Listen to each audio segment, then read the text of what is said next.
Hello, EE151. So basically, in this video we'll be discussing sequence networks. Short recap on fault analysis. On my previous videos, we discussed what is fault, and then I showed you how to represent your fault in a three-phase system, particularly your symmetrical faults. Well, we haven't discussed yet unsymmetrical faults or faults that cause unbalance in the system, but we're done with Fortes theorem. So as I have told you on my previous video, Fortes theorem basically tells you that if you have an unbalanced set of vectors, for a three-phase system, it can be represented into it can be broken down into three different systems that are all balanced. So you have the positive sequence, the negative sequence, and the zero sequence. The difference of those three I discussed in my previous video, and for today we'll be discussing sequence networks. So the idea of sequence networks is that since your unbalanced system cannot be represented into a single line diagram because it's basically unbalanced and you cannot perform per phase analysis. So what we're gonna do is your unbalanced system will be representing the unbalanced system as the sum of three balanced systems. So your positive sequence, the negative sequence, and your zero sequence. So basically what we have is three balanced networks. So these are your sequence networks. So you have a network of positive sequence components, a network of negative sequence components, and a network of zero sequence components. So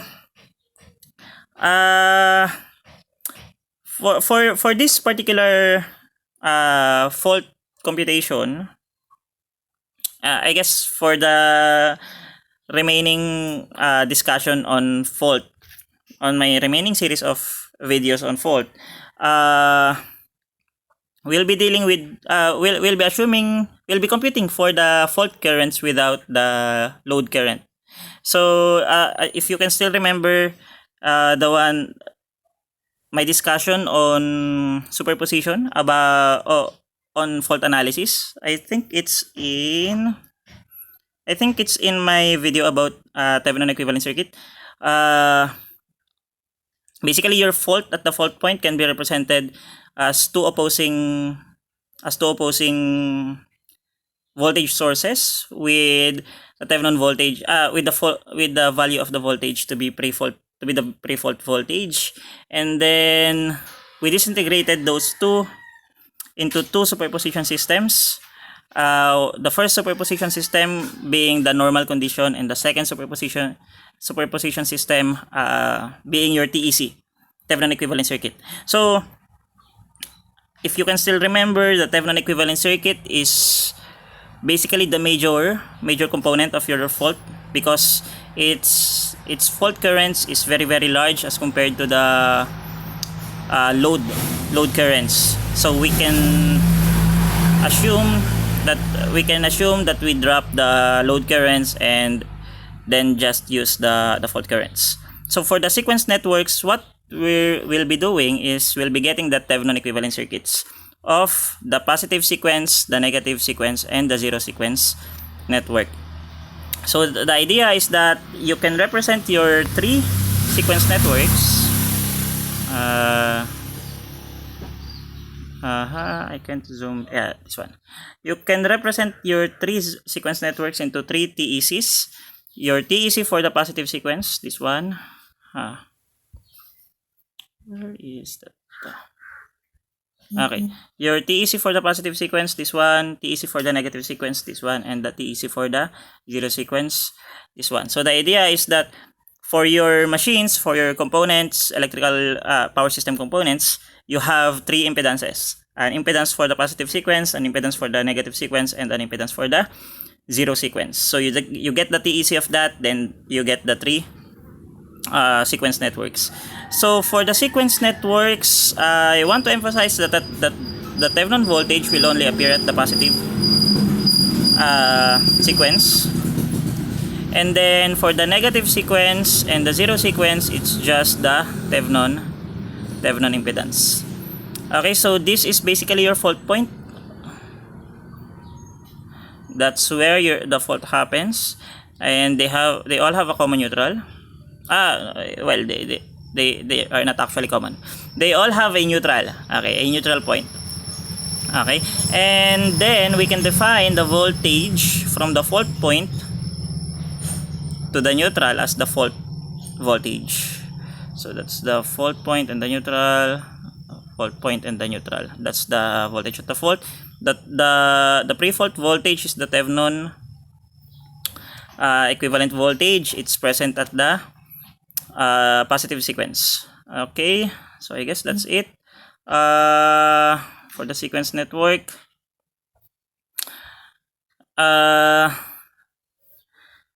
So it's basically the Thevenin TECs of the between the neutral point the fault point and the neutral.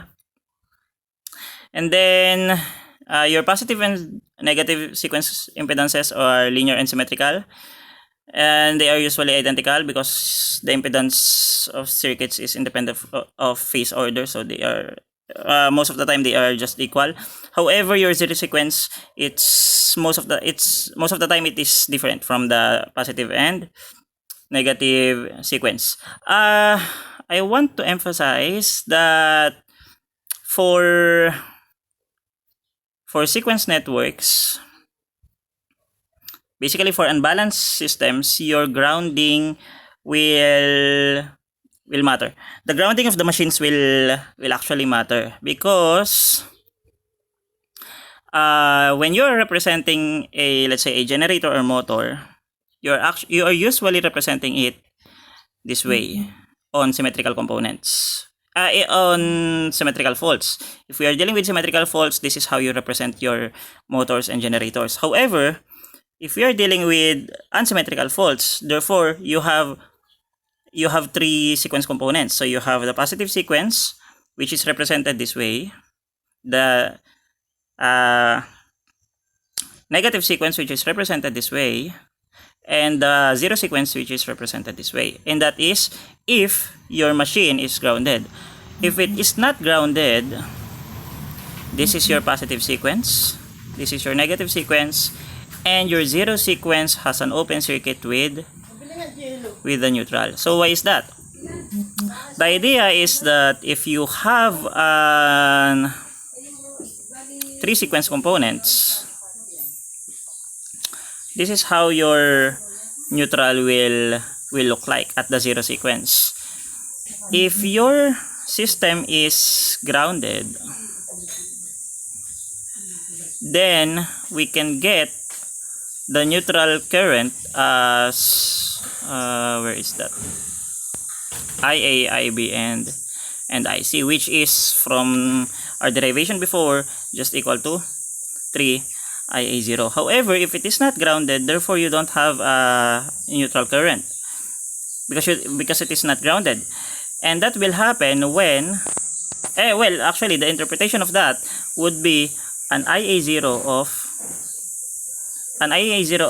of zero value. Therefore, you don't have an IA0 for ungrounded systems. That's why for ungrounded systems, for that IA0, because this is IA0, this is IA0. For this IA0 to be 0, you should have an open circuit. Therefore, for ungrounded systems, IA0 of the component is 0. So on a machine, you should have an open circuit. Okay. So your grounded systems are basically Y grounded, yeah. Ungrounded systems is Y ungrounded and delta. We also have a delta with a fourth wire that is grounded. So we're not dealing with that in this scenario. For transformers, well, your transformers can also be represented as delta and Y. For the positive sequence, you don't actually have a problem with that. It's It's just the same as when you are doing your per phase, or when we are doing our per phase analysis before. So you just represent your transformer as somewhat like a line. The negative sequence is the same. So it's basically this one. However, for the zero sequence, again, the grounding will matter. So it will matter if the connection of the transformer is Y grounded or delta. And this is your representation for each. If you have a Y grounded, it's basically just your normal positive sequence diagram. If you have a Y grounded Y, it's actually open on the Y on the Y ungrounded terminal. If you have a delta, it's actually shorter than the neutral on the delta side. Y open on the Y side. Y grounded delta shorted on the delta. It's just continuous on the Y grounded. So basically, you see the pattern. Okay.